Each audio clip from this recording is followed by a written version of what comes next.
نحمده ونصلي على رسوله الكريم اما بعد فاعوذ بالله من الشيطان الرجيم بسم الله الرحمن الرحيم رب اشرح لي صدري ويسر لي امري واحلل عقدة من لساني يفقهوا قولي فاقم وجهك للدين حنيفا فطرة الله التي فطر الناس عليها لا تبديل لخلق الله ذلك الدين القيم ولكن أكثر الناس لا يعلمون منيبين إليه واتقوه وأقيموا الصلاة ولا تكونوا من المشركين من الذين فرقوا دينهم وكانوا شيعا كل حزب بما لديهم فرحون. پس اے نبی صلی اللہ علیہ وسلم یکسو ہو کر اپنا رخ اس دین کی سمت میں جما دو، قائم ہو جاؤ اس فطرت پر جس پر اللہ تعالیٰ نے انسانوں کو پیدا کیا ہے۔ اللہ کی بنائی ہوئی ساخت بدلی نہیں جا سکتی، یہی بالکل راست اور درست دین ہے، مگر اکثر لوگ جانتے نہیں ہیں۔ قائم ہو جاؤ اس بات پر، اللہ کی طرف رجوع کرتے ہوئے، اور ڈرو اس سے، اور نماز قائم کرو، اور نہ ہو جاؤ ان مشرکین میں سے جنہوں نے اپنا اپنا دین الگ بنا لیا ہے اور گروہوں میں بٹ گئے ہیں۔ ہر ایک گروہ کے پاس جو کچھ ہے اسی میں وہ مگن ہے۔ فَأَقِمْ، تو قائم کر لو۔ کس کو خطاب؟ نبی صلی اللہ علیہ وسلم۔ کیا قائم کرو؟ وجہ کا، اپنا چہرہ۔ چہرے سے مراد کیا ہے؟ رخ۔ چہرے میں انسان کی آنکھ، کان، ناک، دماغ سب کچھ آتا ہے، یعنی پوری سوچ سمجھ کے ساتھ، پورے شعور کے ساتھ خود کو جما دو۔ کس طرف؟ للدین، دین کی طرف، اللہ کی توحید اور اس کی عبادت کی طرف۔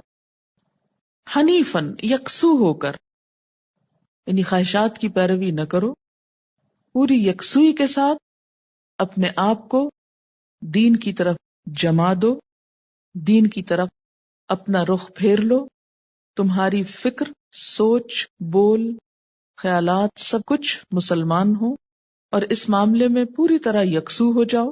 فطرت اللہ، یہ دین دراصل کیا ہے؟ فطرت اللہ ہے، التی فطر الناس علیہا، جس پر اللہ نے لوگوں کو پیدا کیا ہے۔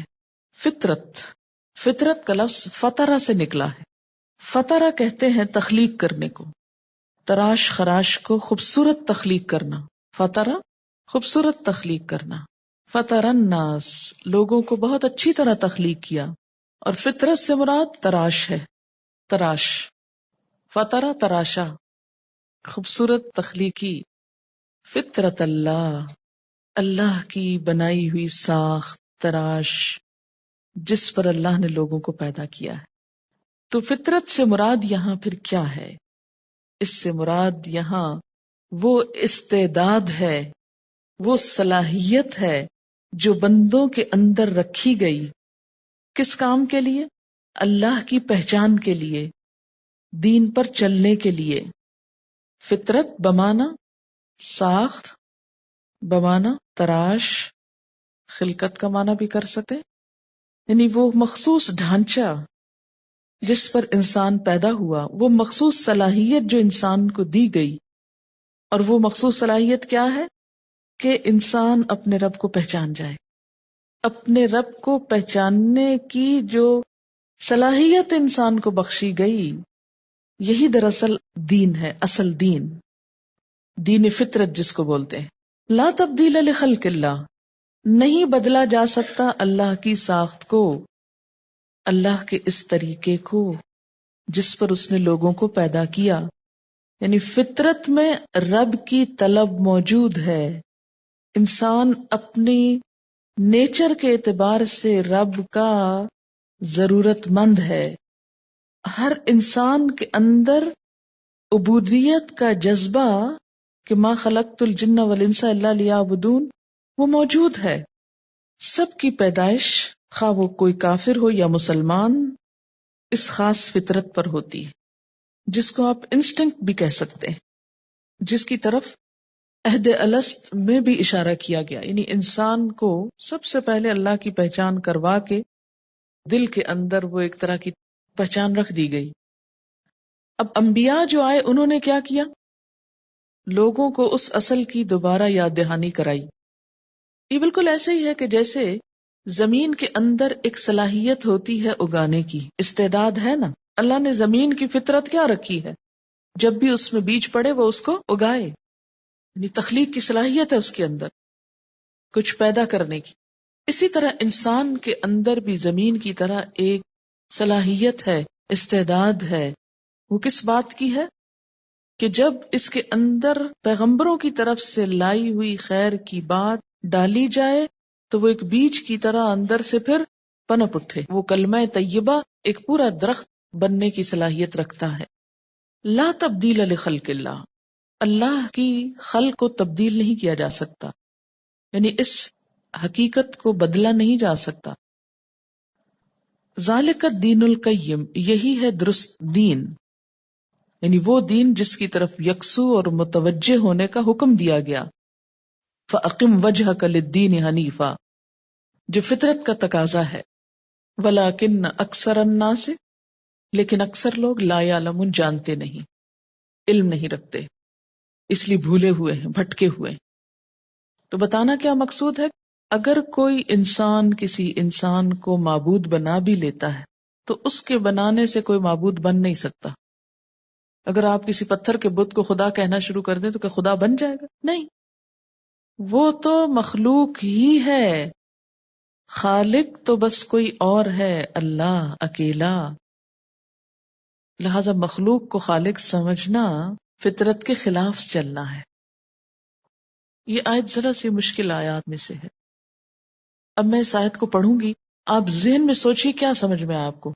فَأَقِمْ، فا جو ہے یہ اس مثال سے ریلیٹڈ ہے جو شرک کی تردید میں بیان کی گئی کہ شرک سے دین حق کو کوئی واسطہ نہیں.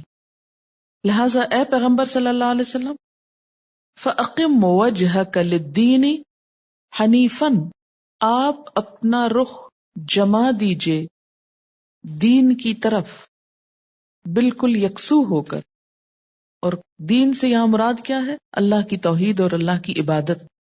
جیسے قرآن پاک کی ایک اور آیت میں بھی آتا نا کہ هو الذی ارسل رسولہ بالہدی ودین الحق، وہ اللہ وہ ذات ہے جس نے اپنے رسول کو بھیجا ہدایت دے کر اور دین حق دے کر، سچا دین دے کر. کیوں بھیجا؟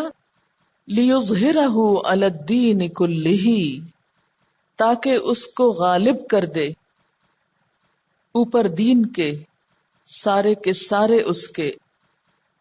لیظہرہ، ظاہرہ کا مطلب ہوتا ہے ظاہر ہونا، اور علا جب آتا ہے تو غلبے کے معنوں میں آتا ہے، یعنی اس کو غالب کر دے علی الدین کلہ، تمام ادیان پر.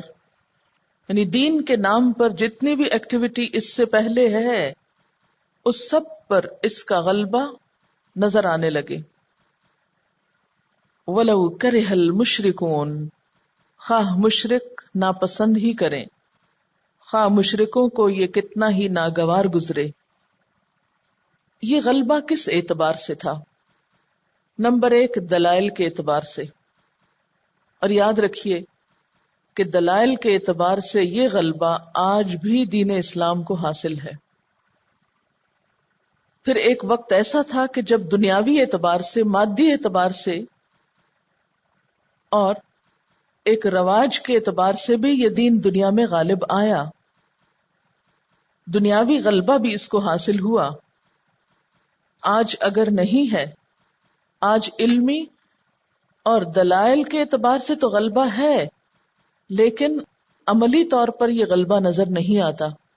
یعنی دین اسلام کے مقابلے میں دیگر ادیان کے ماننے والے دنیا میں ابھرے ہوئے نظر آتے ہیں، اور اس کی وجہ بھی وہی ہے کہ لا یدینون دین الحق، انہوں نے سچے دین کو دین مانا ہی نہیں، یا دین کو سنجیدگی کے ساتھ لیا ہی نہیں. آج بھی اگر وہ اپنے دین کو پورے کانفیڈنس کے ساتھ لیں تو ان کا غلبہ یقینی ہے، کیونکہ اس میں سچائی ہے. آپ جانتے ہیں کہ حضور صلی اللہ علیہ وسلم جب دنیا میں آئے تو خود جزیرۃ العرب میں طرح طرح کے دین تھے.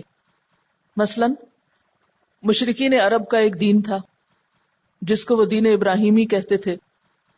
یہود کا ایک دین تھا جسے وہ دین موسیٰ کہتے تھے. نصارہ کا ایک دین تھا جس کو وہ دین مسیح کہتے تھے. کرائسٹ سے کرسچینٹی، جوڈا سے جوڈائزم، یہودیت. یہ سب دین کیا تھے؟ یہ وہ تعلیمات نہ تھیں جو ابراہیم علیہ السلام نے یا موسیٰ علیہ السلام نے یا عیسیٰ علیہ السلام نے دی تھی. وہ تعلیمات جو تھیں ان سب کا نام کیا تھا؟ اسلام. ابراہیم علیہ السلام جو دین لائے تھے وہ بھی اسلام تھا. موسیٰ علیہ السلام اور عیسیٰ علیہ السلام جو دین لائے وہ بھی اسلام تھا. لیکن ان لوگوں نے اس میں تبدیلیاں کر کے ان کے خود ساختہ ایڈیشنز تیار کیے ہوئے تھے، اپنی مرضی اور خواہشات پر مبنی. تو اللہ تعالیٰ نے حضور اکرم صلی اللہ علیہ وسلم کو بھیجا، ایک محفوظ کتاب دی، اور قیامت تک کے لیے دین کا اصلی ایڈیشن اور فائنل مکمل ایڈیشن جو ہے وہ اس کی شکل میں دنیا کو دیا گیا. اور علمی اعتبار سے، بنیادوں کے اعتبار سے، اپنی اصل کے اعتبار سے یہ پچھلے تمام ادیان پر غالب آیا، کیونکہ دوسرے ادیان جو تھے ان میں تحریفیں ہو چکی تھیں، وہ اپنی اصل شکل کھو چکے تھے. آج بھی ہم دیکھتے ہیں کہ اسلام کے جو ماخذ ہیں، ماخذ کس کو کہتے ہیں؟ سورسز، بنیادیں، وہ محفوظ ہیں، ان میں کوئی تبدیلی نہیں ہوئی. کیا ہے ماخذ؟ قرآن اور سنت. قرآن محفوظ ہے، نبی صلی اللہ علیہ وسلم کی سیرت، آپ کی سنت محفوظ ہے. خود اس کو محفوظ کرنے کے لیے، یعنی سیرت رسول صلی اللہ علیہ وسلم کو اور سنت کو محفوظ کرنے کے لیے لاکھوں افراد جنہوں نے اس کو روایت کیا، ان کے حالات زندگی کو بھی محفوظ کیا گیا کہ وہ کون تھے. اس کے برعکس حضرت عیسیٰ علیہ السلام کی کوئی ایسی بایوگرافی نہیں ملتی، یا ان کے کوئی حالات زندگی ایسے نہیں ملتے کہ جس پر مکمل اعتماد کیا جا سکے. یہی حال دیگر پیغمبروں کا ہے کہ ان کے فالوورز نے ان کی لائف ہسٹری کو بھی پوری طرح صحیح بنیادوں پر پریزرو نہیں کیا. کہاں یہ کہ ان کی تعلیمات کو. یہ سعادت صرف اور صرف اسلام کے حصے میں آئی ہے کہ اس کی کتاب بھی محفوظ ہے اور اس کے پیغمبر کی سیرت بھی محفوظ ہے.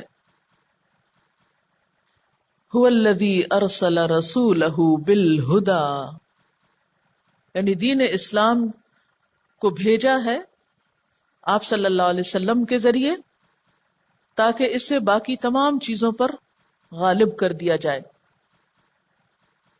اور یہ خوشخبری جو ہے اس دور کے لیے بھی تھی اور بعد کے ادوار کے لیے بھی ہے، لیکن حالات کے اعتبار سے جیسے حالات ہوں گے ویسے ہی یہ غلبہ نظر آئے گا یا نہیں. ایک حدیث ہے، حضرت مقداد سے روایت ہے، رسول اللہ صلی اللہ علیہ وسلم نے فرمایا، روئے زمین پر یعنی اس زمین پر کوئی کچا پکا مکان باقی نہ رہے گا جس میں اسلام کا کلمہ داخل نہ ہو جائے. یعنی ہر گھر تک پہنچے گا، چاہے کچا گھر ہو، جھونپڑی ہو، اس پر بھی ڈش لگی ہوئی ہوگی اور اس کے تھرو اللہ کا نام اور پیغام ایک دفعہ اس کے اندر ضرور داخل ہوگا. یا کوئی بھی اور طریقہ ہو. عزت داروں کی عزت کے ساتھ اور ذلیل لوگوں کی ذلت کے ساتھ. کیا مطلب ہے اس کا؟ یعنی اسلام کا کلمہ داخل ہوگا عزت داروں کی عزت کے ساتھ اور ذلیل لوگوں کی ذلت کے ساتھ. یعنی اس کے حامل جیسے ہوں گے ویسے ہی پہنچائیں گے. ایک وقت تھا کہ صحابہ کرام کو اللہ نے عزت دی تھی اور ان کے ذریعے اللہ نے ہر جگہ یہ کلمہ پہنچایا.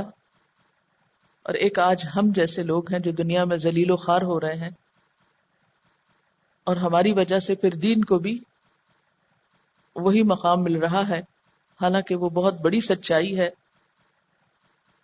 اور پھر جن کو اللہ عزت دیں گے وہ مسلمان ہوں گے، جن کو ذلیل کرنا ہوگا وہ اسلام کو قبول نہ کریں گے مگر اسلامی حکومت کے تابع ہو جائیں گے. اور حضور صلی اللہ علیہ وسلم کے بعد یہ وعدہ پورا ہوا. اسلام تقریباً 1000 سال تک عملی طور پر دنیا میں عزت کے ساتھ رہا، اس کو غلبہ نصیب ہوا. یہی وجہ ہے کہ آج اسلام کے نہ ماننے والے بھی اس بات کو ضرور مانتے ہیں کہ اسلام وہ دین ہے جس نے دنیا کو سائنس جیسی نعمت دی اور فکری آزادی دی، کیونکہ اس سے پہلے سوچ پر بڑی پابندیاں تھیں. آپ کو معلوم ہے کہ کرسچینٹی میں کسی بھی شخص کو اپنے عقل یا دماغ استعمال کرنے کی اجازت نہیں ہوتی تھی. کوئی بھی نیا نظریہ یا فلسفہ لاتا جو ان کے تحریف شدہ دین کے خلاف جاتا یا ان کی آرزوؤں اور خواہشات کے، تو ان کو ڈیتھ پینلٹی تک دی جاتی. بے شمار لوگوں کو، بے شمار سائنٹسٹ کو زندہ آگ میں جلایا گیا اور بہت ظلم و ستم ہوئے. یہ اسلام ہے جس نے سوچ کے یہ پہرے اٹھائے اور عقل کے استعمال پر بار بار زور دیا. یہ جو دین ہے نا، یہ صرف پیغمبر نہیں لائے، یہ انسان کے اندر پیوست کر دیا گیا ہے. فطرت اللہ التی فطر الناس علیہا، اللہ نے بندوں کو بنایا ہی اس لیے ہے کہ بندے اپنے رب کی عبادت کریں. یہ بالکل وہی بات ہے یہاں جو ما خلقت الجن والانس الا لیعبدون میں ہے، یعنی ہم نے جن و انس کو اپنی عبادت کے لیے ڈیزائن کیا. خلق کا معنی یہاں کیا؟ تراشا ہے. یعنی لا تبدیل لخلق اللہ، اللہ کے اس قانون میں کوئی تبدیلی نہیں ہو سکتی.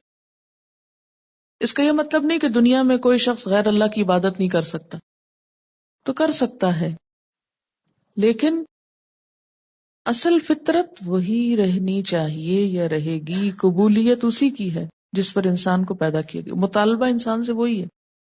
اسی لیے کہا جاتا نا کہ کل مولود یولد علی الفطرہ، ہر مولود، ہر بچہ کس پہ پیدا کیا جاتا ہے؟ فطرت پر.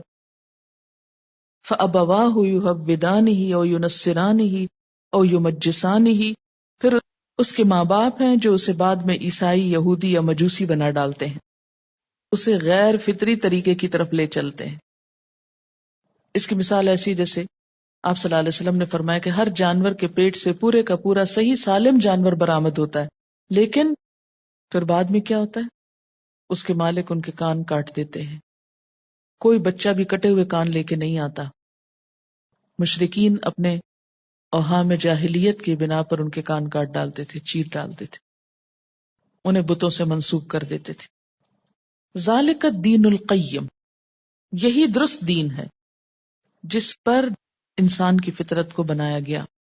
ولیکن اکثر الناس لا یعلمون، لیکن اکثر لوگ جانتے ہی نہیں کہ انہیں بنایا کیوں گیا. کیا سمجھ میں آیا؟ فَأَقِمْ وَجْهَكَ لِلدِّينِ حَنِيفًا، یہ کیوں کہا گیا ہے؟ اپنے آپ کو رکھ لیجئے کہ مجھے کہا جا رہا ہے، ٹھیک ہے.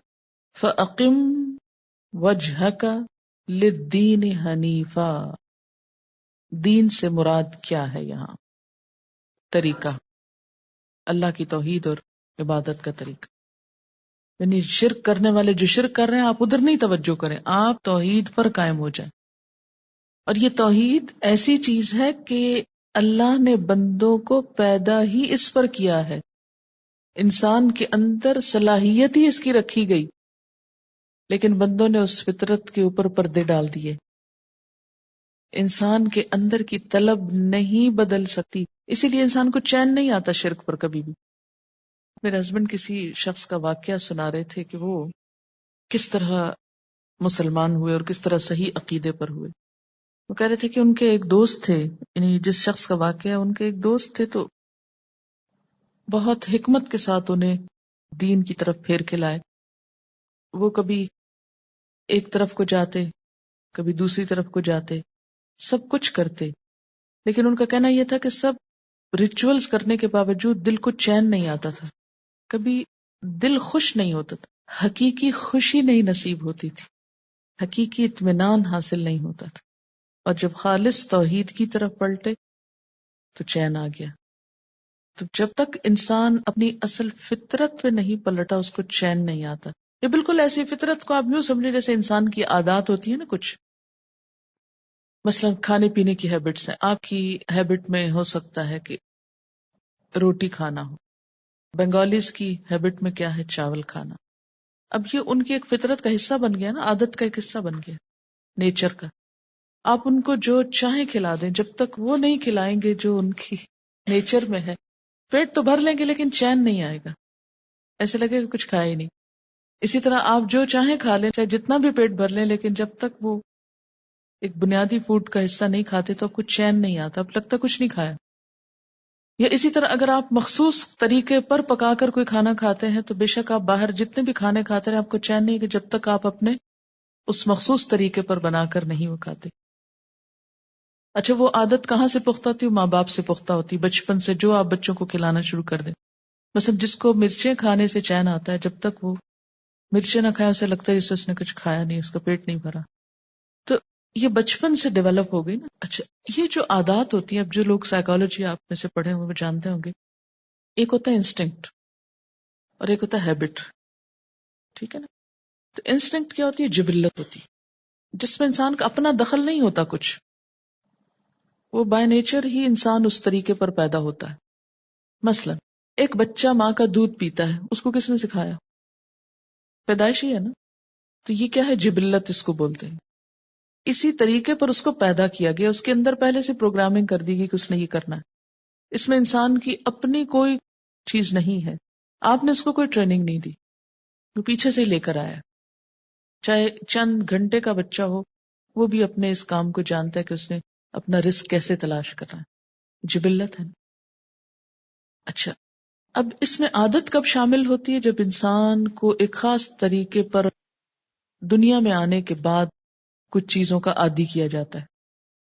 اب ایک بچہ جس طرح دودھ پینے کا طریقہ سیکھ کے آتا ہے نا ماں کے پیٹ سے، ایسے ہی توحید کا سبق لے کر آتا ہے ماں کے پیٹ سے، یہ ہے وہ فطرت، دین فطرت۔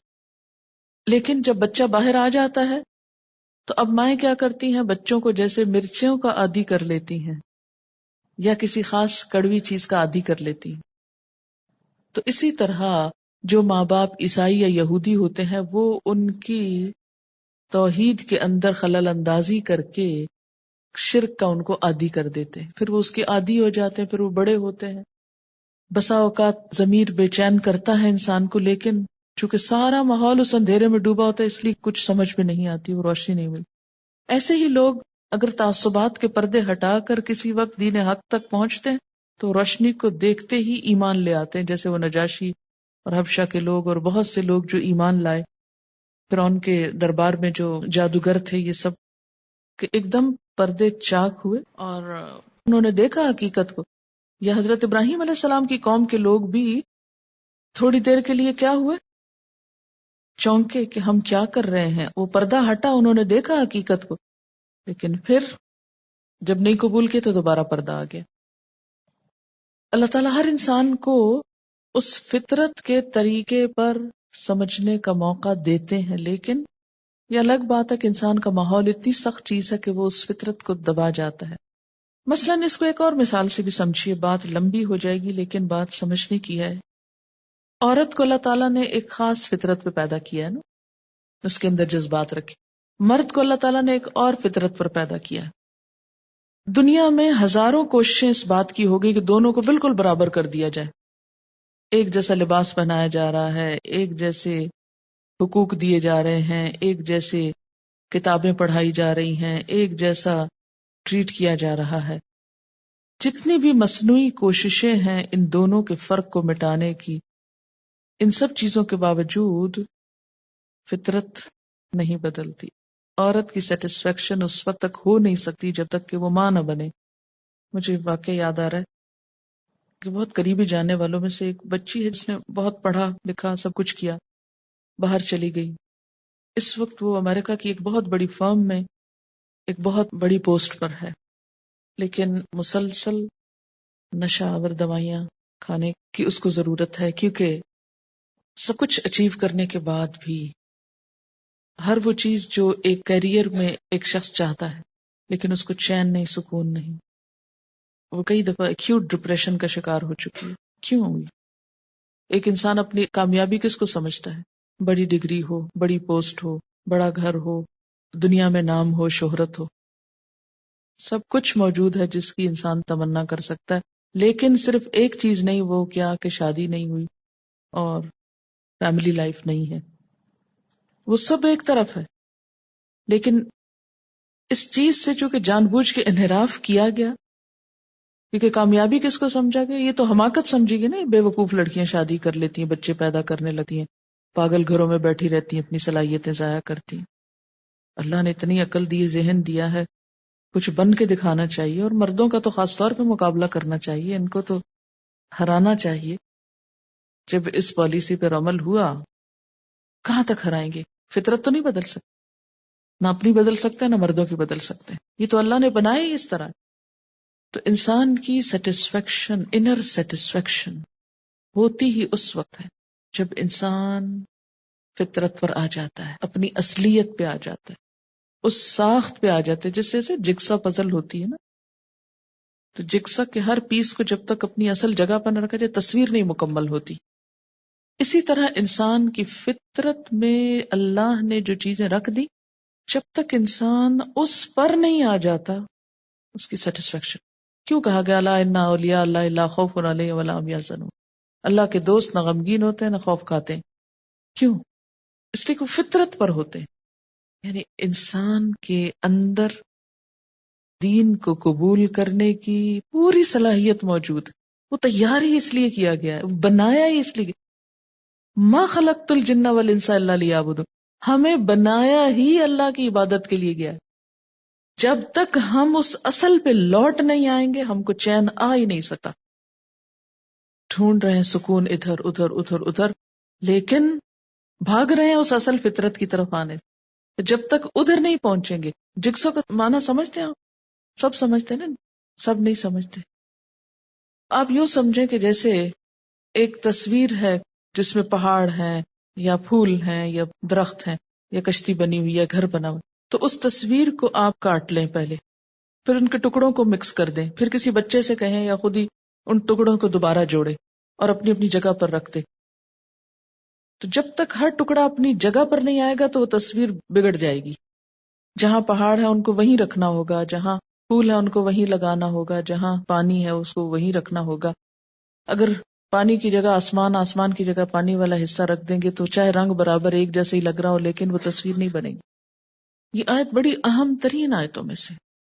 اگر ہم اس بات کو نہیں سمجھے نا، اپنی اصل پہ نہیں لوٹے نا، سکون نہیں پا سکتے دنیا میں، اور آخرت میں جنت نہیں پا سکتے، کیونکہ اللہ نے فرمایا لا تبدیل لخلق اللہ، اللہ کی خلق نہیں بدل سکتی، تم بدلتے ہو تو بدلو، منحرف ہوتے تو ہو، بگڑتے ہو تو بگڑو، جاتے ہو جہاں جاؤ، اس رب کو چھوڑ کر کسی اور کی طرف مائل ہوتے ہو، اپنا ہی نقصان کرو گے۔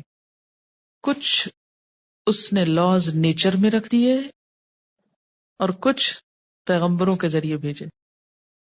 اب جو شخص پیغمبروں کی بات سن کر کیا کرے، قبول کر کے اس کے مطابق زندگی بسر کرے، فطرت کے مطابق، تو کیا ہوگا؟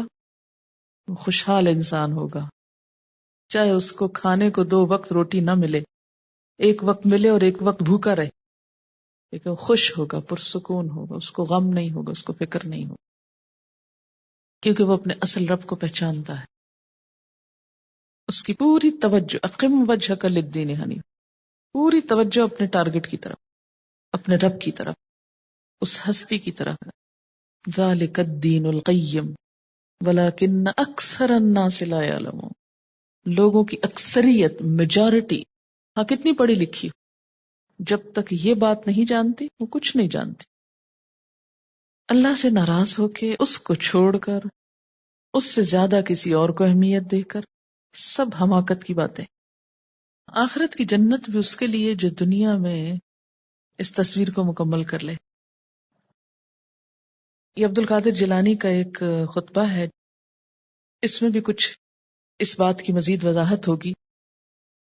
اے وہ شخص جو کہا کرتا ہے میں جس سے محبت کرتا ہوں وہ مجھ سے جدا کر دیا جاتا ہے، کبھی بیماری سے، کبھی عداوت سے، کبھی غلط فہمی سے، فاصلے سے، موت سے، ہر قیمت میں مجھ سے جدا کر دیا جاتا ہے۔ یعنی انسان جس بھی چیز سے محبت کرتا ہے بالآخر اسے اس سے الگ ہونا پڑتا ہے اور ہونا ہوگا۔ یعنی انسان جس بھی چیز سے محبت کرتا ہے بالآخر اسے اس سے الگ ہونا پڑتا ہے اور ہونا ہوگا، کبھی بیماری سے، کبھی عداوت سے، کبھی غلط فہمی سے، کبھی فاصلے سے، کبھی موت سے، ہر قیمت پر۔ اے نادان، تو وہ خوش نصیب ہے کہ جس پر یا جس کے لیے اللہ نے غیرت کھائی ہے، اللہ تجھے اپنے لیے چاہتا ہے اور تو غیر کا ہونا چاہتا ہے۔ اللہ نے ہمیں کس لیے بنایا؟ اپنے لیے بنایا۔ جب ہم غیر کے ہونا چاہتے ہیں تو اس کو غیرت آتی ہے۔ ہوش کر، ایسا ٹوٹا ہوا برتن بن جا جس میں ماں سوائے اللہ کے کچھ نہ ٹھہرے۔ جب تک تو غیر کے آگے پیچھے بھاگے گا، اللہ تجھے اسی کے ہاتھ سے توڑے گا، اور جب تو اللہ کا ہو جائے گا تو وہ ساری مخلوق کو تیرے قدموں میں بٹھائے گا۔ تجھے تیرے رشتے، تیری محبتیں، تیری آسائشیں واپس لوٹا دی جائیں گی، تیری دولت واپس لوٹائی جائے گی، اور جن سے تو محبت رکھتا تھا اور رویا کرتا تھا وہ اب تیرے لیے روئیں گے، مگر اب تیرا دل ان سے بے نیاز رہے گا جب تک تو ان تمام چیزوں کو دور نہ کرے گا۔ یہ سب تجھے تکلیف دیں گی۔ محبتیں تکلیف دیتی ہیں، چاہے انسانوں کی ہوں یا کسی بھی چیز کی۔ ان کو نکال کر تو اللہ کو لے آ، یعنی دنیا کی محبت کو نکال کر اللہ کی محبت کو لے آ۔ والذین آمنوا اشد حبا للہ، وہ لوگ جو ایمان لائے اللہ کی محبت میں سب سے زیادہ شدید ہوتے ہیں، کیونکہ انسان اپنی فطرت کے اعتبار سے مجبور ہے کہ کسی چیز کو شدید چاہے، اور وہ صرف ایک ہی ہستی ہو سکتی ہے جس کی محبت ہر محبت پہ غالب ہونی چاہیے، اور وہ اللہ کی ذات ہے۔ یہی چیز دراصل توحید ہے۔ یعنی توحید صرف ایک نہیں کہ جو ہم کہ لا الہ الا اللہ، توحید یہ ہے کہ سب سے بڑھ کر اس کو بڑا سمجھیں، سب سے زیادہ محبت اس سے کریں، سب سے زیادہ اس سے ڈریں، خوف بھی سب سے زیادہ اس کا ہو، ہر ایک سے بڑھ کر وہ اہم ہو۔ جب تک یہ نہیں ہوتا اس وقت تک توحید مکمل نہیں ہوتی۔ وہ فطرت اور وہ ما خلقت الجن والانس الا لیعبدون، عبد اور عبودیت کی کیفیت پیدا نہیں ہوتی، کیونکہ عبد کون ہے؟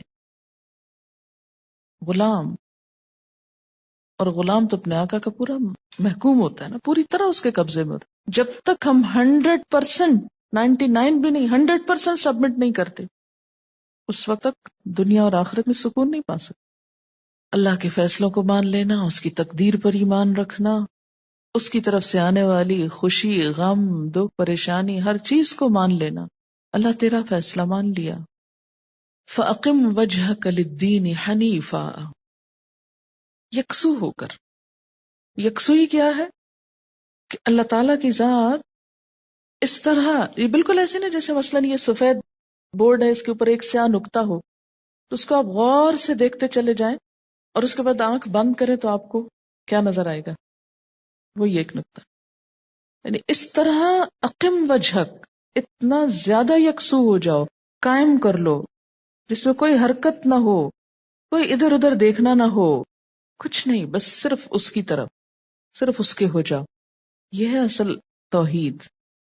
فَأَقِمْ وَجْهَكَ لِلدِّينِ حَنِيفًا فِطْرَةَ اللَّهِ الَّتِي فَطَرَ النَّاسَ عَلَيْهَا، یہ دین جو ہے اسی کا دوسرا نام فطرت ہے۔ یہاں ایک دین تو اسلام ہے نا جو پیغمبروں کے ذریعے میں بھیجا گیا، اور اسی کا دوسرا حصہ ہمارے اپنے اندر رکھ دیا گیا۔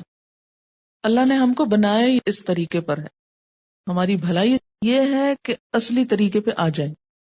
اس نے نہیں بدلنا، لا تبدیل لخلق اللہ۔ کیوں؟ اس لیے کہ ذالک الدین القیم، اصل بات ہی تو یہی ہے نا، یہ کیوں بدلے؟ حقائق نہیں بدل سکتے، ہم کو بدلنا ہوگا، اور جو نہیں بدلے گا خود ٹوٹ جائے گا، خود ختم ہو جائے گا۔ فیصلہ کر لیں کیا کرنا ہے۔ ڈاکٹر بننا، انجینئر بننا ضرورت ہے معاشرے کی، اس سے کوئی فرار نہیں، کوئی شک نہیں اس میں، نہ اس کا انکار ہے، لیکن یہ مقصد زندگی نہیں۔ ہم نے اپنی نسلوں کے ساتھ ظلم کیا کیا؟ ان کو یہ زندگی کا ایم دے دیا، میں کیا بنوں گا، یہ بنوں گا، یہ ٹارگٹ ہو گیا، بس یہ اچیومنٹ۔ اور ہوتا کیا ہے، وہ سمجھ یہ بیٹھتے ہیں بچے معصوم کہ جب ہم یہ بن جائیں گے نا تو اللہ دین کا چراغ ہاتھ میں آ جائے گا اور ہر مشکل کا حل مل جائے گا۔ لیکن جب وہ بن چکتے ہیں، وہاں پہنچ چکتے ہیں. جو ایک خوابوں کی دنیا نظر آتی تھی تو سخت مایوسی ہوتی کہ اس کے لیے سب کچھ کیا. میری تھرڈ بیچ کی اسٹوڈنٹ تھی اور کچھ حالات کی وجہ سے اس کو چھوڑ کے تو کوئی اور ڈگری کرنا پڑی، چھوڑ کے چلی گئی. MCS کیا شاید، اس کے بعد ایک جگہ پر کام کر رہی ہے ایز اے کمپیوٹر آپریٹر کا، یا معلوم نہیں کیا وہ ڈیزگنیشن. لکھتی ہے کہ madam although I have done masters and really seen the world, the people, their attitude and their double standards, and to tell you the truth, I really feel now that this world is really nothing. The education, money, status, we are all after all this. This struggle is really useless. اصل میں ہوا یہ کہ جب یہ ہمارا internet launch ہوا تو میں نے ان سے کہا کہ پچھلے جتنی بھی کوئی میلز ہیں ان سب کو وہ بھیجو. تو اس کو وہ ویب سائٹ ملی اور اس نے تھوڑا قرآن کو دوبارہ سننا شروع کیا، اور پھر وہ پچھلے اور اگلے کو کمپیریزن کیا کہ ایک یہ زندگی تھی اور ایک وہ زندگی ہے. سب کچھ اچیو کر لیا ہے، جاب کر رہی ہے، سیلری ہے، سب ہے، لیکن وہ جو دل کا پیس اور اطمینان اور خوشی اور سکون وہ نہیں ہے. اور خاص طور پر ایک عورت کے لیے تو ان سب چیزوں میں سکھ نہیں ہے، کیونکہ اللہ نے اسے کمانے کے لیے بنایا ہی نہیں. یاد رکھیں، اللہ نے عورت کو کمائی کے لیے نہیں پیدا کیا. ہاں اگر اس پہ کوئی ہارڈ شپس آ جائیں، اس کی مجبوری ہے، وہ ایک الگ بات ہے، لیکن یہ سب اس کی فطرت کے خلاف ہے. ہم سب اپنی بیٹیوں کو کس کے لیے تیار کر رہے ہیں؟ انڈیپینڈنٹ ہو جائیں، خود کمانے لگیں. بیٹوں کو نہیں سکھا رہے کہ ان کو لک آفٹر کریں، رشتہ داروں کو نہیں بتا رہے، مردوں کو یہ ٹریننگ نہیں دے رہے کہ وہ بہنوں، بیٹیوں، بیویوں کی کیئر کریں. غیر فطری کام پہ ہمارا سارا زور ہے کہ عورت کو اس کام کے لیے تیار کر دیا جائے تو خود کما سکے. اس بیچاری سے یہ بوجھ تو اٹھایا نہیں گیا کہ اس کے حصے کے بچے کوئی اور جنم دے اور شوہر کی خدمت کوئی اور کرے. یہ کام بھی اسے خود ہی کرنے، اور اس کے ساتھ مردوں والے بھی پورے کام اور پورے جاب آورز کرنے. ایک غیر فطری کام لیا. پھر مغرب نے اس سے بڑھ کے ایک اور ظلم کیا کہ عورت کو ماں نہیں بننے دیا، عورت کو بیوی نہیں بننے دیا، اس کو ایک شو پیس، ایک سیکس آبجیکٹ بنا کے رکھ دیا کہ جو جب چاہے اپنی ضرورت کر لے اور اس کے بعد اس کو پھینک دے. فیملی لائف ختم ہو کر رہ گئی. سنگل پیرنٹس کے نام سے جو سارا کلچر وہاں وجود میں آ چکا ہے، اکثریت جس سے سفر کر رہی ہے، تو انسانیت دنیا کو جہنم بنا چکی ہے اپنے لیے. اللہ تعالیٰ تو فرماتے ہیں نا کہ ان الدار الاخرۃ لہی الحیوان. یعنی صلاحیت ایک عورت کی صرف ایک ٹرک ڈرائیونگ کے اندر ہی استعمال ہو تو وہ اس کی صلاحیت ہے، اور گھر چلانے میں جو صلاحیت استعمال ہوتی ہے وہ کیا کوئی قیمت نہیں رکھتی. آخر یہ کیوں سکھا دیا گیا اس کو کہ جو تم گھر چلا رہی یہ تو بالکل ہی احمقانہ کام ہے. آج ہر عورت شرمندہ ہے اس بات پر اگر وہ صرف گھر کو لک آفٹر کر رہی ہے. ہم نے کیوں یہ نفسیات پیدا کر دی، کیوں یہ سوچ معاشرے کے اندر عام کر دی؟ ہمارے معاشرے میں بھی یہ ایک عام سوچ ہے کہ وہ عورت جو صرف عورت ہے وہ کچھ نہیں ہے. عورت کے اندر پہلے تو عورت ہونے کا احساس کمتری پیدا کر دیا گیا. تم عورت، تم کمتر چیز، تم تو کوئی چیز ہی نہیں ہو.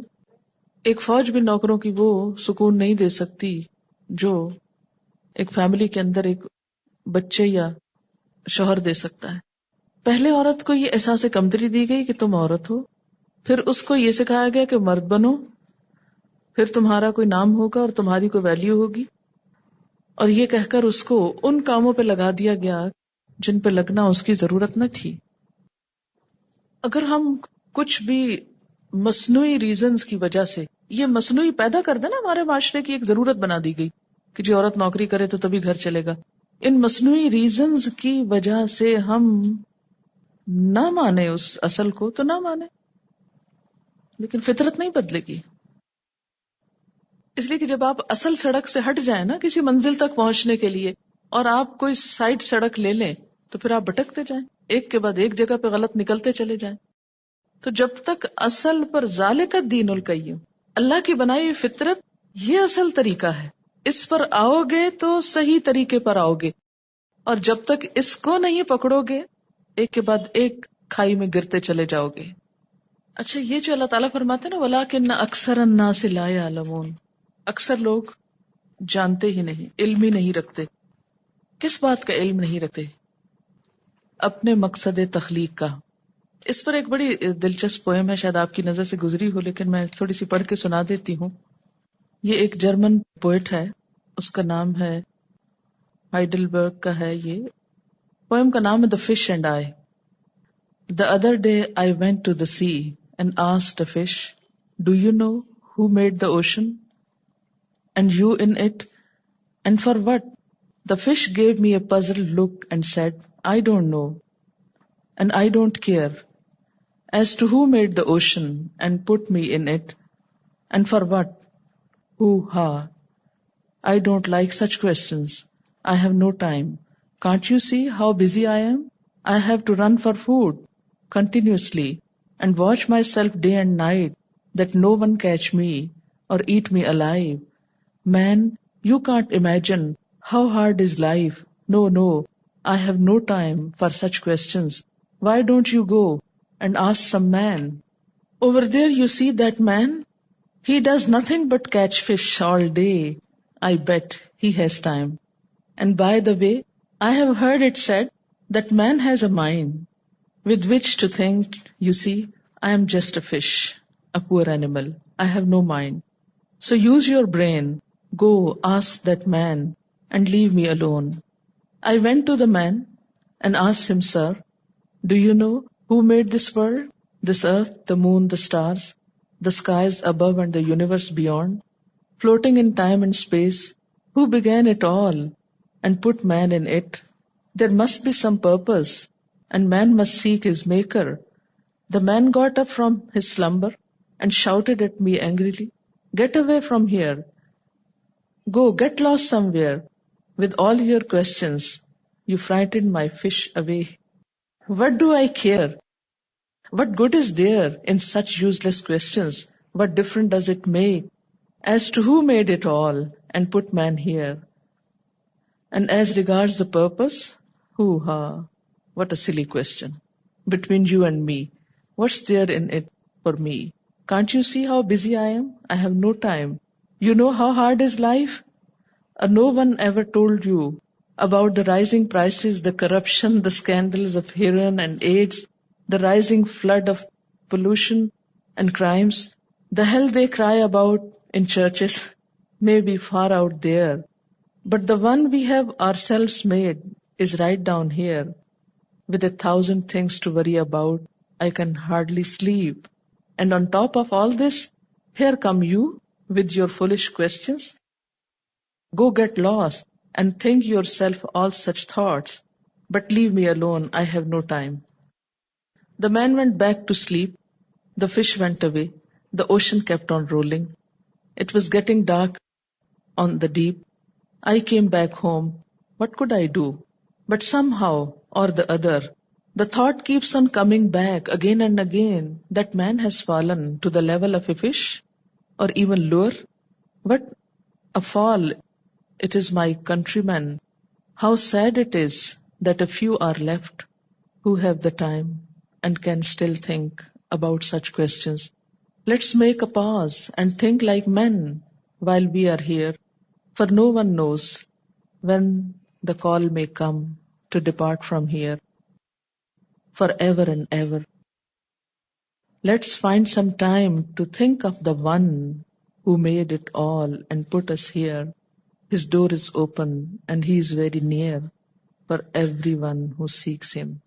تو بات یہ ہے کہ ہم میں سے اکثر لوگ اس مچھلی پکڑنے والے کی طرح ٹائم نہیں رکھتے یہ سوچنے کا کہ ہم یہاں کیوں بھیجے گئے اور ہمیں کیا کرنا ہے، کیونکہ ہم سب بہت مصروف انسان ہیں. ایک مچھلی پکڑنے والا بھی مصروف ہے اور ہم بھی جن جن کاموں میں پڑے ہوئے ہیں وہ سب مصروفیت کے. تو بات یہ ہے کہ جب تک لوگوں کو جھنجھوڑیں گے نہیں، جگائیں گے نہیں، اور جھنجھوڑنے میں یہی چیز کام آئے گی کہ ہمیں یہاں سے جانا ہے، پلٹنا ہے. ہم یہاں بیٹھ نہیں سکتے، نہ بھی سوچے تو بیٹھ نہیں سکتے، ہمیں جانا ہے باہر. توحید انسان کی انسٹنکٹ جبلت میں شامل ہے، جیسا کہ عہد الست سے بھی ثابت. پیغمبروں نے آ کے صرف وہ عہد یاد کروایا. اسی لیے تبلیغ کرنے کا طریقہ جو ہے نان مسلمز میں اسٹریٹ فارورڈ ہونا چاہیے. جب آپ اسلام کی دعوت دیں تو سیدھا اسلام کی دعوت دیں، اور اس یقین اور امید کے ساتھ کہ یہ اسلام دراصل اس کے اندر چھپا ہوا ہے، مجھے صرف پردہ ہٹانا ہے اور حقیقت کی پہچان کروانا ہے. لیکن چونکہ ہم خود دین پر پورے یقین، ایمان، اعتماد کے ساتھ جمے ہوئے نہیں، انٹلیکچوئل انویژن کا شکار ہو کر، فکری غلامی کا شکار ہو کر ہم اپنے ہی دین کی بہت سی حقیقتوں کے بارے میں شک میں پڑے ہوئے ہیں.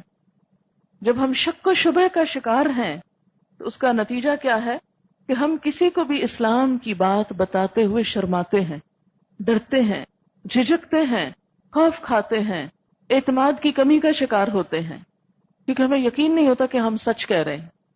تو جس دن یہ آیت سمجھ آ گئی، فطرت اللہ التی فطر الناس علیہا لا تبدیل لخلق اللہ، اوریجنل دین، اصل دین نکال کر اسے جب آپ لوگوں کے سامنے پیش کریں گے تو جن لوگوں کی فطرت سلیم ہوگی وہ اسے بہت جلد قبول کر لیں گے، خواہ وہ خود مسلمانوں کے اندر سے ہو یا غیر مسلمز کے اندر سے. ضرورت ہے اصل دین نکال کے پیش کرنے کی، کیونکہ اللہ تعالیٰ نے فرمایا ذالک الدین القیم، یہ ہے درست دین، اصل دین، کہ جو توحید پر قائم ہو. چونکہ ہم مسلمانوں کے اندر فکری بگاڑ کے نتیجے میں بہت شرک آ گیا، جس کی وجہ سے ہم اپنے دین کو دوسروں سے الگ نہ رکھ سکے. دوسرے ادیان کی بہت سی چیزیں ہم نے اپنے اندر جو جذب کر لی، اس کے نتیجے میں ہم دوسروں کو اس دین کی طرف بلانے کے قابل ہی نہیں رہے. اصل دین ایک ہی ہے. یہ جو فرقے اور جماعتیں اور گروہ بندیاں اور اختلاف اور انتشار ہوا، یہ کہاں سے ہوا؟ جب انسانی افکار اس میں داخل ہوئے، جب انسانوں کی سوچ اصل دین پر غالب آ گئی. قرآن یہ کہتا نہیں، میری عقل تو یہ کہتی. تو اب آپ کی اگری کرنے یا نہ کرنے سے کچھ نہیں بات بنتی، اس لیے کہ آپ کو تو اتھارٹی نہیں کہ آپ کچھ اس میں اپنی طرف سے نکال ڈال سکیں. وہ اتھارٹی تو کسی اور کے پاس ہے، اور وہیں سے آپ کو یہ سمجھنا ہوگا کہ اصل دین کیا ہے. اسی وجہ سے لوگوں کے اندر ایک انتشار کی سی کیفیت ہوتی. اتباع سنت کے اوپر بہت سٹریس میں نے کیا، دو وجوہات کی وجہ سے. ایک تو یہ کہ بدعات بہت زیادہ عام ہو گئی ہمارے معاشرے میں، جنہوں نے اتنا وقت استعمال کر لیا ہے مسلمانوں کا کہ اصل کام کرنے کے لیے وقت ہی نکل گیا. وہ وقت ہی کوئی نہیں کہ اصل کام کریں، کیونکہ بدعتوں کے ریچولز پورے ہوں گے تو کوئی اصل چیز کی طرف جائیں گے. دوسری بات یہ کہ فقہی اختلافات اور انتشار جو پیدا کیا گیا ہے نہیں تھا، لیکن اسے بنا دیا گیا، اس کی وجہ سے بہت سارے لوگ دین کے اصل پیغام سے ہی بھاگنے کی کوشش کرتے ہیں، اور دین کا بس اتنا حصہ لے لیتے ہیں جو ان کو سوٹ کرتا ہے، ان کو فائدہ ہے، اور یہ سوچ کے جی اس معاملے میں فلاں یہ کہتے فلاں یہ تو میں کیا کروں، لہذا میں کچھ بھی نہ کروں. جیسے پیچھے بھی بات ہوئی کہ لا علمی بہت سے مسائل کو جنم دیتی ہے، اور اسی طرح دین کے اندر خود ساختہ اختلافات جو لوگوں کے اوپینین کی وجہ سے عموماً پیدا ہوتے ہیں، وہ بہت سے کنفیوژن کو جنم دیتے ہیں. آپ دیکھیں کہ نبی صلی اللہ علیہ وسلم کے زمانے میں ایسا کوئی کنفیوژن نہیں تھا، ابتدائی دور میں ایسا کوئی کنفیوژن نہیں. جتنے بھی فقہائے کرام ہیں، علماء کرام ہیں اول دور کے، وہ آپس میں ایک دوسرے کے دوست ہیں، استاد شاگرد ہیں، محبت کا رشتہ ہے ان کے درمیان. امام شافعی امام مالک کے پاس رہتے ہیں، امام مالک ان کو امام ابو حنیفہ کے دو شاگردوں امام ابو محمد اور ابو یوسف کے پاس بھیجتے ہیں علم حاصل کرنے کے لیے، اور پھر امام احمد بن حنبل جو ہے وہ امام شافعی سے استفادہ کرتے ہیں. ان کے درمیان کوئی اختلاف نہیں، کوئی نفرت نہیں، کوئی عداوت نہیں، کوئی بغض نہیں، کچھ بھی نہیں. ایک دوسرے سے تعاون کر رہا ہے، اس کے پاس بھیج رہا ہے کہ جاؤ اب یہاں جو کچھ میرے پاس تھا وہ تو لے لیا، اب جا کے فلاں سے لو. کیا آج یہ اخلاق مسلمانوں کے اندر موجود ہے؟ کہیں پائیں گے آپ؟ اچھا، اس کا نتیجہ کیا ہوا کہ مسلمانوں کے اندر دینی اختلافات نہیں تھے. نقطہ نظر کا فرق ہونا وہ ایک الگ چیز ہے، لیکن ایسا اختلاف جو آج کے دور میں فرقہ واریت کی شکل میں اور ایک دوسرے کے اوپر کافر اور فاسق کے فتوے لگانے کی شکل میں صادر ہوا، یہ چیز نہیں پائی جاتی تھی. جو جو وقت گزرتا گیا، اصل ٹیکسٹ پیچھے جاتی گئی، اسے لوگوں سے دور کر دیا گیا، اور اس ٹیکسٹ سے ڈیڈیوس کیے ہوئے، نکالے ہوئے جو احکامات تھے وہ لوگوں میں منتشر ہو گئے. اب مثلاً سونے کی زکوٰۃ کے اوپر 2.5% کی جو بات آتی ہے، تو آپ میں سے کسی کو بھی حدیث پتہ ہے؟ لیکن عموماً جب پڑھا جاتا ہے، یہ سنا جاتا ہے، یہ جتنے بھی لوگ زکوٰۃ دیتے ہیں تو انہیں اس سے کوئی نہیں ہوتا کہ نبی صلی اللہ علیہ وسلم نے کیا فرمایا تھا. یہ حکم کہاں سے آیا، بس وہ اتنا جانتے کہ اتنا ہے، ماں سے سنا، باپ سے سنا، کسی مولوی صاحب سے سنا، اور بس وہ کام کر لیا۔ وقت کے گزرنے کے ساتھ ساتھ جب اور سوچیں دین میں داخل ہوئی تو ان چیزوں کو مشکوک بنا دیا گیا اور لوگ اپنے فرائض سے بھی غافل ہوتے گئے۔ اب اس کا نتیجہ کیا نکلا کہ دین کے اوپر ایک دھند سی چھا گئی۔ آج کے دور میں میں سمجھتی ہوں کہ دین کی طرف لوگوں کو لانے کے لیے سب سے مؤثر نسخہ اوریجنل ٹیکسٹ کو لوگوں کے ہاتھ میں تھمانا ہے، تاکہ یقین کی کیفیت پیدا ہو۔ یقین ختم ہوتا جا رہا ہے دین سے، اور انسان عمل کر ہی نہیں سکتا جب تک کہ اس کے اندر یقین نہ ہو۔ اس یقین اور اعتماد اور کانفیڈنس کو بحال کرنا ہے، یہی اختلافات کے ختم کرنے کا بھی ذریعہ ہے۔ اسی لیے اللہ تعالیٰ فرماتے ہیں کہ دین کی اصل کیا ہے؟ توحید، ایک اللہ کی عبادت، ایک اللہ، ایک رسول، ایک کتاب۔ جب سب اس پر جمع ہوں گے تو نفرتیں اور عداوتیں ختم ہو کر رہ جائیں گی۔ ذالک الدین القیم، پھر اصل مضبوط دین سامنے آئے گا۔ آج مسلمانوں کا سب سے بڑا روگ کیا ہے؟ شخصیت پرستی، انسانوں کو پوجنا، کہ ہاں اگر فلاں بات بتائے گا تو ہم مان جائیں گے، اگر فلاں نے نہیں بتائی تو ہم نہیں مانیں گے۔ آپ کیوں فلاں اور فلاں کے پیچھے جاتے ہیں؟ آپ جائیں اللہ اور اس کے رسول کے پیچھے، کیونکہ تنازع اور اختلاف کا حل ہی یہ بتایا گیا کہ جب جھگڑا ہو تو اللہ اور رسول کی طرف جاؤ، اوریجنل ٹیکسٹ پہ جاؤ۔ ذالک الدین القیم، وہ دین جس کی طرف یکسو اور متوجہ ہونے کا حکم ہے، جو فطرت کا تقاضا ہے، وہ یہی درست دین ہے۔ ایک حدیث میں آتا ہے، حدیث قدسی ہے، نبی صلی اللہ علیہ وسلم نے اپنے خطبے کے دوران میں فرمایا، میرا رب فرماتا ہے کہ میں نے اپنے تمام بندوں کو حنیف پیدا کیا تھا، یکسو، پھر شیاطین نے آ کر انہیں ان کے دین سے گمراہ کیا، اور جو کچھ میں نے ان کے لیے حلال کیا تھا اسے حرام کیا، اور انہیں حکم دیا کہ میرے ساتھ ان چیزوں کو شریک کریں جن کے شریک ہونے پر میں نے کوئی دلیل نازل نہیں کی، اور اس طرح وہ اصل دین سے دور ہوتے چلے گئے۔ آپ دیکھیں کہ اصل دین سے انسان کب دور ہوتا ہے؟ جب اس سے کوئی تعلق نہیں رکھتا۔ اس وقت جیسے مثال کے طور پر غذاؤں میں دیکھیں، ہمارے پاس میدے کی بنی ہوئی چیزیں زیادہ استعمال ہوتی ہیں، اور اس سے ہمیں وہ غذا حاصل نہیں ہوتی جو اصل آٹے سے یا گندم سے یا اس کے جو چھلکے سمیت جو اس کے استعمال سے ہوتی ہے، اسی کا حصہ، لیکن ایسی ریفائنڈ شکل میں پہنچا کہ جس نے فائدے کی بجائے الٹا نقصان دینا شروع کر دیا۔ تو اس کا علاج کیا ہے؟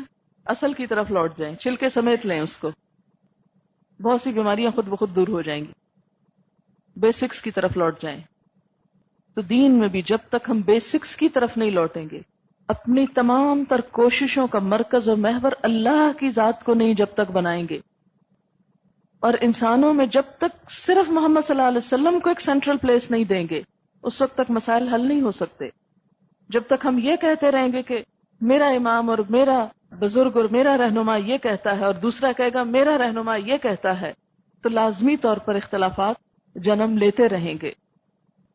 فرمایا وَلَٰكِنَّ أَكْثَرَ النَّاسِ لَا يَعْلَمُونَ، لیکن لوگوں کی اکثریت، میجورٹی، یہ بات نہیں جانتی، اس حقیقت سے لا علم ہے، اس لیے وہ بھٹکتی رہتی ہے۔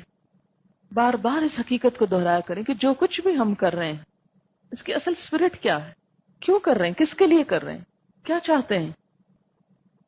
ایک ہی جواب ہے، اللہ کی رضا، حنیفن، ہر چیز سے بے نیاز ہو کر بس اللہ سے جڑنا، کیونکہ میرا معاملہ تو اسی سے ہے۔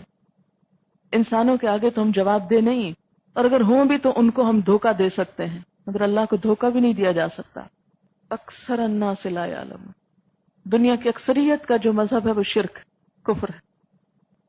جو لوگ نام نہاد مسلمان ہیں ان کی بھی اکثریت ڈائریکٹ نہیں تو انڈائریکٹلی شرک کے اندر ملوث ہے، شرک اکبر نہ صحیح، شرک اصغر صحیح۔ تو جب تک خالص توحید پر ہم نہیں آتے، عبادات میں روح پیدا ہو نہیں سکتی، وہ سکون اور اطمینان نصیب ہو نہیں سکتا جو دراصل دین کا انعام ہے، تحفہ ہے کہ آپ دین لو تو آپ کو بونس کیا ملے گا ساتھ، جو اس کے معنی کے اندر ہے، اطمینان۔ فَأَقِمْ وَجْهَكَ لِلدِّينِ حَنِيفًا، اگر یہ آیت آپ کو سمجھ آ گئی نا، دونوں طرح سے، لفظوں کے اعتبار سے بھی، معنی کے اعتبار سے بھی، اور زندگی کے مقصد کے اعتبار سے بھی، اب اگر اللہ کی طرف رجوع کرنا ہے، اقم وجہک للدین حنیفن ہو کر، تو کیسے ہوگا؟ منیبین الیہ، اس کی طرف رجوع کرنے والے بن کر، اس کی طرف پلٹ کر، منیبین الیہ. سب سے پہلے تو انابت، واتقو، اور اس سے ڈرو، تقوا، واقیموا الصلاۃ، اور نماز قائم کرو، ولا تکونوا من المشرکین، اور مشرکوں میں سے نہ ہو جاؤ. نماز قائم کرو اور مشرکوں میں سے نہ ہو جاؤ. تو گویا نماز کا قائم نہ کرنا یہ بھی کیا ہے؟ شرک ہی کی ایک قسم ہو گئی. اور منیبین کیا ہے؟ بار بار پلٹنا، یعنی فطرت سے جو ہی ڈائیورٹ ہونے لگو پھر ادھر جاؤ، پھر پلٹو، پھر پلٹو. یعنی اس کا حل اور علاج کیا ہے؟ فطرت کی طرف جانے کا، کہ ریپیٹڈلی اس کی طرف لوٹو، بار بار ادھر پلٹ کے جاؤ. من الذین فرقوا دینہم وکانوا شیعا، مشرکین میں سے نہ ہو جاؤ. کون مشرکین؟ من الذین، ان لوگوں میں سے، فرقوا دینہم، جنہوں نے ٹکڑے ٹکڑے کر دیا اپنا دین، اپنا دین الگ الگ بنا لیا. وکانوا شیعا، اور ہو گئے وہ گروہ گروہ، یعنی گروہوں میں بٹ گئے، اصل دین کو چھوڑ کر فرقوں میں بٹ گئے. مشرکین سے مراد یہاں وہ لوگ ہیں جنہوں نے دین فطرت اور دین حق میں تفریق پیدا کر دی، اس کو ایک نہ ہونے دیا. اور شیعہ سے مراد کیا ہے؟ ایسی جماعت، ایسا گروہ جو کسی مقتدا کا پیروکار ہو. ایک ہوتا ہے نا مقتدی، مقتدی کون ہوتا ہے؟ جو فالوور ہوتا ہے، اور مقتدا جس کو فالو کیا جائے، کسی مقتدا کا پیروکار ہو. تو مراد کیا ہوا کہ تم توحید چھوڑ کر مختلف مقتداؤں یا لوگوں کو فالو نہ کرو، ان کے خیالات کے تابع نہ ہو. گروہ بندیاں کب ہوتی ہیں، فرقہ واریت کب ہوتی ہے؟ جب لوگ ایک اللہ کو چھوڑ کر، دین فطرت کو چھوڑ کر، انسانوں کے خیالات اور افکارات اور فلسفوں کے گرویدہ ہوتے ہیں. اللہ کی بات کے مقابلے میں انسانوں کی بات کو ترجیح دیتے ہیں. کل حزب بما لدیہم فرحون، ہر ایک گروہ کے پاس جو کچھ ہے اسی میں وہ مگن ہے. وہ سمجھتا ہے کہ وہی سب ٹھیک کر رہا ہے اور دوسرے لوگ غلط ہیں. تو دین فطرت، توحید پر ایمان، اور اس کا نتیجہ کیا نکلے گا؟ اتحاد اور اتفاق پیدا ہوگا. یہ بھی ایک غیر فطری طریقہ ہے کہ انسان دین کی اسپرٹ اور روح کو چھوڑ کر، اس کی اصل کو چھوڑ کر دائیں بائیں گزرنے لگے. بالکل ایسے جیسے آپ کسی پھل کے گودے کو چھوڑ کر اس کے چھلکے کو چاٹنے لگے.